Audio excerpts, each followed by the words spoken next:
요즘 가장 국제적인 이슈가 있다면 아마 미국 대선이 아닐까 생각이 듭니다. 참 누가 될지 알 수 없는 그런 상황을 우리가 보지 않습니까? 그런데 왜 그렇게 미국 대선에 사람들이 많은 관심을 가질까요? 바로 누가 되느냐에 따라서 국제 정세가 어떻게 재편될지 그 방향을 결정되기 때문입니다. 사실 뭐 누구 말이 좋으냐, 누구 말이 옳으냐, 그르냐 이것이 중요하지 않습니다. 사실 이 국제 정세를 보면 결국 누구 편에 서는지가 더 중요하다는 것을 보게 되는 것이죠. 뭐 국내 정치 이슈도 마찬가지 아니겠습니까? 뭐 누구 당이 되는 이유, 어떤 당이 되느냐에 따라서 어떻게 사회가 바뀌어갈지 재편될지를 우리는 보게 되는 것입니다. 한마디로 세상은 누구 편에 서느냐 여기에 더 집중한다는 것을 보게 되는 것이죠. 지금의 남유다 왕조들도 마찬가지입니다. 이 왕들 역시도 결국 강대국의 손에서 좌지우지되는 사람들 아니었습니까? 그야말로 꼭두각시와 같았고 또 애굽이 세우거나 바벨론이 세운 왕들이기 때문에 그들의 위치는 항상 불안할 수밖에 없었다는 것이죠. 결국 눈치만 살피는 모습들만 보게 되는 것입니다. 그렇기 때문에 왕들은 백성을 생각하기보다는 그 강대국이 또 누가 지배하는지에 더 집중할 수밖에 없는 것이죠. 이 당시는 결국 바벨론의 중심으로 재편되고 있는 상황이었습니다. 예레미야는 계속적으로 하나님의 말씀을 전합니다. 음, 바벨론을 받아들이고 또 바벨론의 지배를 받아들이라고 이야기합니다. 그런데 대부분의 사람들은 그것을 원치 않았죠. 그렇기 때문에 대부분의 사람들은 예레미야를 바벨론의 인사로 볼 수밖에 오해할 수밖에 없는 상황이 될 수밖에 없다는 것입니다. 그렇기 때문에 예레미야는 결국 하나님의 말씀을 전했음에도 불구하고 적이 되는 상황을 보게 되는 것이죠. 하나님을 두려워하는 몇몇을 제외하고는 거의 대부분 좋은 소리를 듣지 못합니다.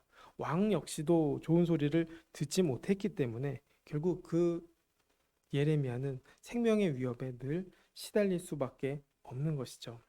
이 전쟁통에서 땅을 사달라는 그 사촌 하나멜의 부탁을 들어준 예레미야가 아나돗의 산 땅을 보러 가다가 문지기 아리아에게 잡힙니다. 문지기 아리아 역시도 바벨론의 손에 잡히길 원치 않았던 그 이야기를 예언했던 음, 하나냐의 손자였기 때문에 예레미야에 대해서 좋은 감정이 있을 수가 없었죠. 그렇기 때문에 자기 할아버지가 거짓을 고하여서 죽었다라고 생각하는 것이 아니라 오히려 자기 할아버지를 저주한 예레미야를 미워했다는 것입니다. 여전히 적의를 품고 있었다는 것을 보게 되는 것이죠. 이렇게 죽음으로 몰고 간 예레미야라고 생각했기 때문에 어, 예레미야를 잡았을 때는 결국 그를 매국노로 몰아서 어, 바벨론의 사람들에게 투항하러 간다는 혐의를 씌워서 고관들에게 넘겼다는 것입니다. 사실 말이 안 됩니다. 왜냐하면 갈대아인들, 지금 바벨론 사람들은 이제 떠났기 때문에 당장 거기에 투항할 필요가 없었지만 그들은 그 말을 듣지 않습니다. 결국 누구의 옳고 그름을 듣는 것이 아니라 결국 내 적이냐 아니냐로만 간주했기 때문에 선지자였던 제사장이었던 그 예레미야의 말을 듣지 않고 고려하지도 않고 예레미야를 때린 후에 서기관 요나단의 집에 웅덩이에 가둡니다. 그 감옥은 어떤 곳입니까? 그냥 우리가 쇠창살이 있는 감옥이 아닙니다. 우물 같은 곳에 그냥 집어넣고 위를 막아버린 것이죠. 얼마나 불편하겠습니까? 얼마나 힘들겠습니까?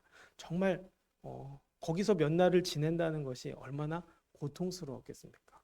아마 제정신으로 살아가기 힘들 것 같다는 생각이 듭니다. 엘리베이터에서 오래 있어도 참 힘들지 않습니까?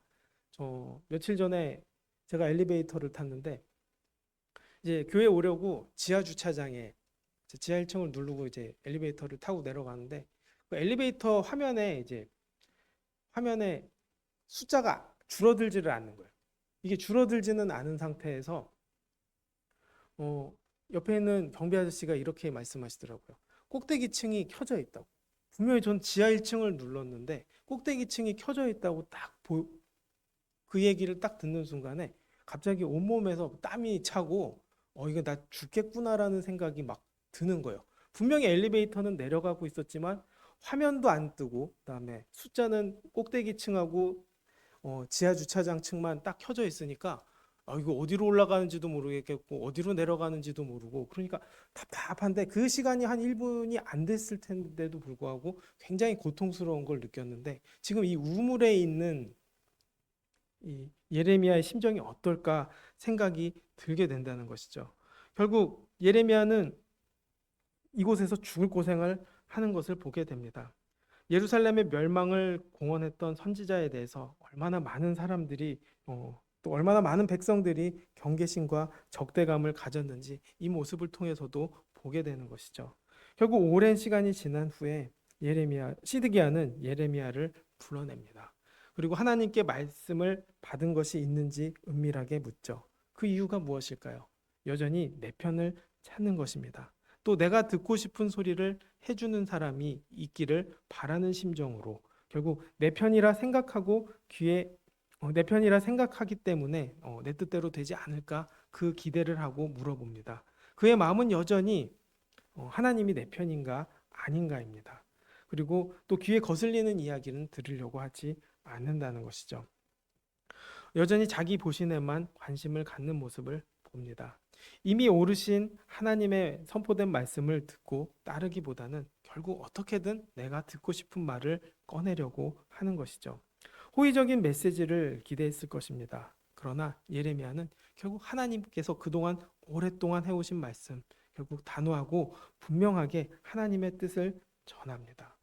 결국 하나님의 내 편이다, 또 하나님이 오르시다라고 생각하지 않으면 할 수 없는 일이기 때문입니다. 그가 오직 사는 것에만 집중했다면 시드기야에게 하나님께서 그를 바벨론의 손에서 넘기실 것이라는 그 예언을 하지 않았을 것입니다. 당장의 공경에서 벗어나기 위해서라도 왕의 기대에 부응하는 말을 하려고 하지 않았겠습니까? 그런데도 불구하고 그는 왜곡하지 않았고 늘 하나님의 편에 섰다는 것이죠. 그렇기 때문에 자기 안위만 생각하는 선지자 노릇하던 왕의 선지자들과는 다른 모습을 보여줍니다. 결국 예레미야는 왕이 싫어할 예언을 정직하게 전하면서도 결국 자기 목숨을 청원해 달라고 부탁하긴 모습을 보게 되는 것이죠. 결국 하나님의 편에 서는 것이 중요하고 하나님의 뜻을 온전히 전하는 것이 중요하고 또 그 말씀에 순종하는 것이 중요하다는 것을 알게 됩니다. 그리고 이렇게 정직하게 전하면서도 왕에게는 다시 자신을 구해달라고 말을 하죠. 이렇게 보면 조금 이상합니다.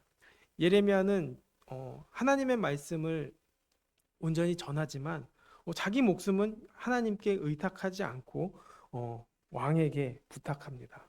왜 그럴까 생각해 보게 되었습니다. 그 이유는 결국 그가 여전히 왕이기 때문이라는 것입니다. 아직 하나님으로부터 왕권을 박탈당하지 않았기 때문에 그의 왕권은 여전히 유효하다고 생각하는 것이죠.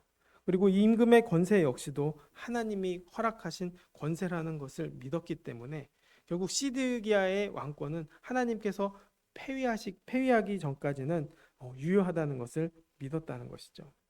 이 모습을 보면서 어떤 생각을 하냐? 바로 지혜는 무엇인가에 대해서 생각해 보게 됩니다. 때를 알고 인정할 줄 아는 것이 바로 지혜라는 것이죠.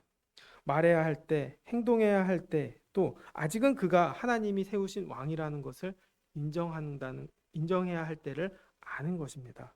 어떨 때는 죽음을 감수해야 할 때도 있습니다. 또 목숨을 아껴야 할 때도 있습니다. 또 용기 내어 전해야 될 때가 있고 피해야 할 때가 있다는 것입니다. 결국 가장 중요한 것은 하나님을 가장 중요하게 여기고 그분의 뜻에 순종하는 것이죠. 모든 것을 하나님께 맡기고 의지하면 하나님께서는 그 지혜를 주시고 또 도우시는 것을 보게 됩니다. 시드기야 역시 예레미야를 참 선지자라고 생각했을 것입니다. 그러나 그 전한 하나님께서 하신 말씀을 순종할 만한 결단력이 없었죠.